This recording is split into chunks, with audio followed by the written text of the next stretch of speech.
Hey there, today how to use colors to improve your cinematography skills. Let's go! And as a director or cinematographer, it's always good to also review a lot of other movies, works, and so on to get some inspirations and also check your own work. To have a good experience, definitely choose a projector or a TV that has accurate colors, great resolution. So now currently sometimes the movies are closed, not easy to watch, then you should try to have a good environment at home to also see your work. In this case, the BenQ W5700 4K DCI gives us that. We're looking at our previous work and also some other cool movie examples, how they use colors to tell better story and also give you a very great visual experience. Let's go! You can use color to make your film or work more outstanding in general. I really like this movie. It has a very gritty look and it's more dirty green style.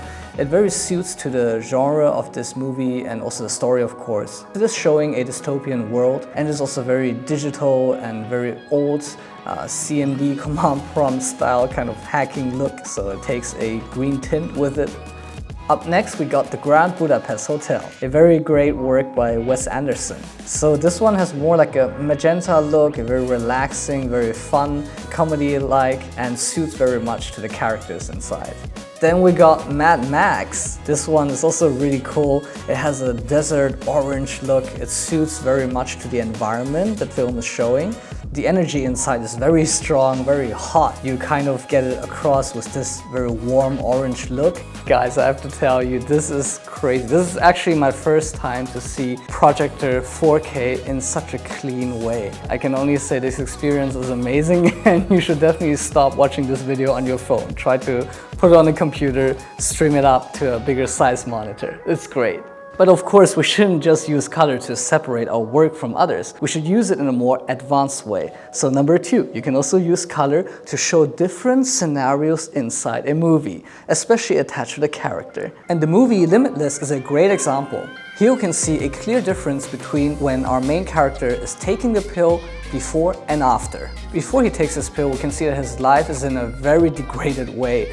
It is hopeless, it is very sad environment. He has a lot of obstacles he has to overcome, and it is more portrayed in a very cold bluish color look. And after he takes this enhancement pill, we can see that his entire environment changes. It becomes more warmer, more hopeful, and you can see that he's in a complete more positive state. This is a very good example to see how color can actually help you to portray your character in 2 different types of scenarios. Number 3, you can also use color on your characters. So for example, recently there's a film by Netflix called I Care a Lot. It has a very powerful, strong woman in this role for the story, and her skill set is to trick a lot of these elderly people to give her financial benefits. Actually, movies are never made just by one person.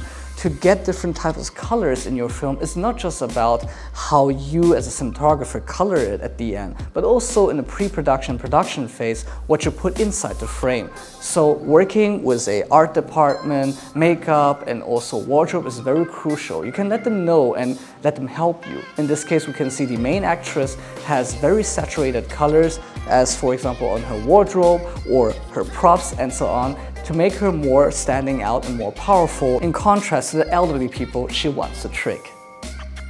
Number 4, you can also use color to show different time periods in your movie or in your story. So for example, in this movie, Warm Bodies, a zombie apocalypse movie, this projector is the skin tone enhancement. With this, you can get better skin colors on your visual. Sometimes I look back into my old previous work to make sure to check if I did everything correct, especially with like skincare product advertisement. It's always good to check if you nailed the white balance correct, if the skin tone looks proper and so on, so you avoid any mistakes in your next shoot.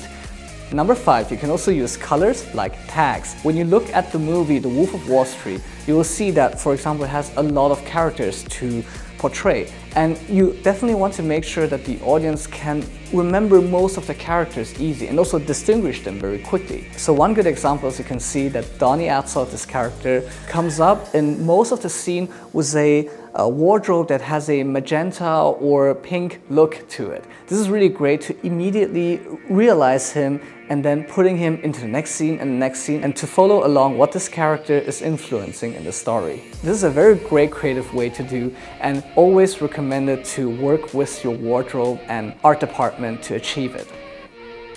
Alright, and lastly I want to reveal a very important or good to know secret. So for example, you have shot a very good work on your Sony a7S III, and why do you still don't get those very high paid client jobs? Well, there's a reason behind it. Often these very high-end projects require to have agencies involved. These agencies will pick the director or cinematographer for the shoot. And one thing you will notice is that I have a very well-established viewing room where they look at all the different works of different possible people to choose for the project. If your Sony a7S III work was very well shot, it's not enough, because what they will watch on the big screen on 4K, great color situation, you will compare it with the work before that might have been shot on ARRI and the work after that shot on RED. Immediately the Sony a7 material stands out to be not quite there, or something is missing, it's not 100% there for professional shoot yet. So that's the moment when you might have lost the chance to shoot this big high-end project. And therefore, it is very important when you do your show reel, focus on quality instead of quantity. Maybe have it shorter, but all the materials in there are shot on high-end cameras so that you won't fall apart in comparison to others. And in my case, I felt it. And what I did is I immediately changed my show reel, made dramatic changes, kept only great footages shot on really high-end cameras. And at the end, when the agency was reviewing my footage again, they were like, oh, okay, you improved a lot. Even though I just deleted a bunch of like Sony a7 materials or GH5 materials inside my show reel. And it actually helped a lot. You can't generalize this, but it did make some changes, and I think there's something to learn from it. At least I feel this helped me a lot, and hopefully this helps you guys too. If you have any questions, let me know in the comments below. And remember to subscribe to see more awesome content. And 再见, see you on the next one.